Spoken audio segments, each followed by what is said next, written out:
Ano yan? Okay, ligpitin mo.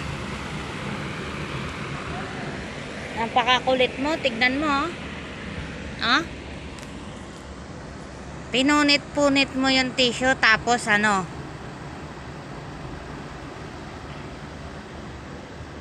Kulit mo? Ligpitin mo yan. Ligpitin mo. Galing mo magkalat. Di ka marunong magligpit. Ligpit mo.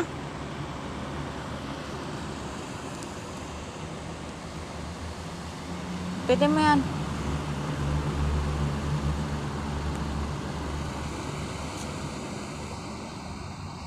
Sabi ko, ligpitin mo. Hindi ko sinabing punitin mo.